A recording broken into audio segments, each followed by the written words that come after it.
बिहार के भोजपुर का बिलौटी गांव, यहां आज सन्नाटा नहीं, लोगों की भारी भीड़ है। 17 जून को कथित फर्जी एनकाउंटर में मारे गए 28 साल के भारत भूषण तिवारी की आज 13वीं है। इस मौके पर गांव में 13वीं के भोज के लिए बहुत बड़ी संख्या में लोगों की भीड़ उमड़ी। इसमें सिर्फ बिलौटी के ग्रामीण ही नहीं, बल्कि दूर दराज से आए लोग भी शामिल हुए। परिवार ने भरत की 13वीं के भोज की आज खास व्यवस्था यहां पर की थी। बिलौटी गांव के आसपास के खेतों में 2 बड़े टेंट लगाए गए थे। 13वीं में आने वाले लोगों के लिए बैठने और खाने का बड़ा इंतजाम यहां किया गया था। लेकिन आज बिलौटी गांव में जितने लोग दिखाई दे रहे हैं, उससे कहीं ज्यादा सवाल हवा में तैर रहे हैं। सवाल यह है कि 17 जून को जो हुआ वो एनकाउंटर था या फिर खाकी की आड़ में लिखी गई कोई खूनी स्क्रिप्ट। 28 साल के भरत तिवारी जब सरेंडर कर चुका था तो फिर एनकाउंटर पुलिस ने उसका क्यों किया?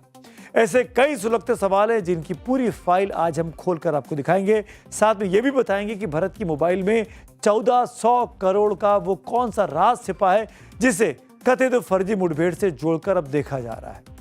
भरत के एनकाउंटर से बिहार की नई नवेली सम्राट चौधरी की सरकार के दामन पर कथित फर्जी एनकाउंटर का ऐसा दाग लगा है जो समय के साथ साथ और गहरा होता जा रहा है।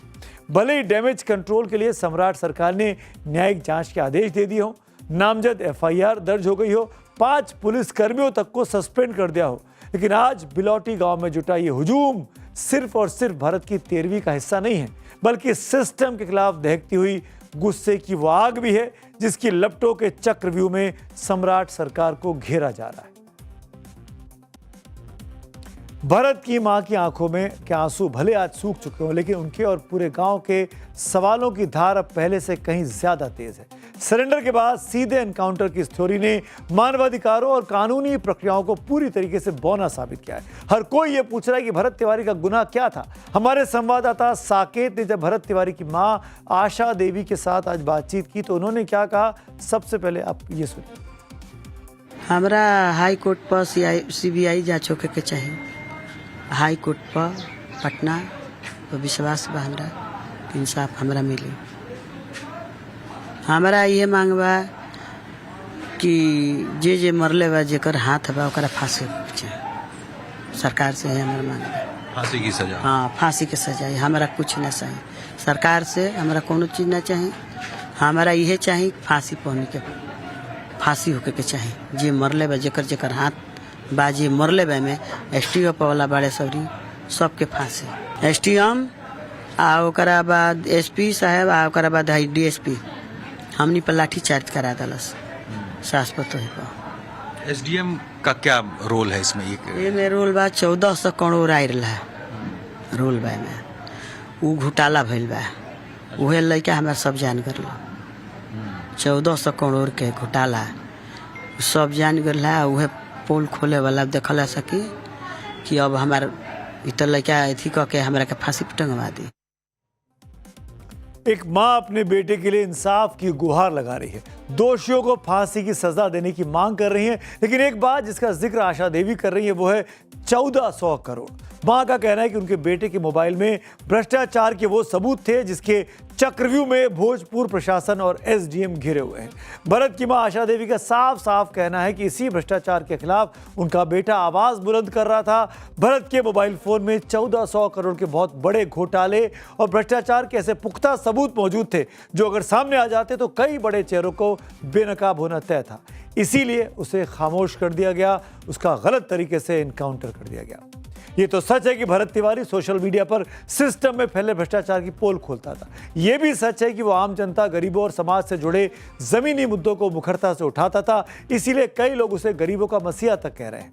फेसबुक लाइव और सोशल मीडिया पर वीडियो बनाकर भरत तिवारी सरकारी दफ्तर में चल रही कथित अनियमितताओं का सच दिखाता था।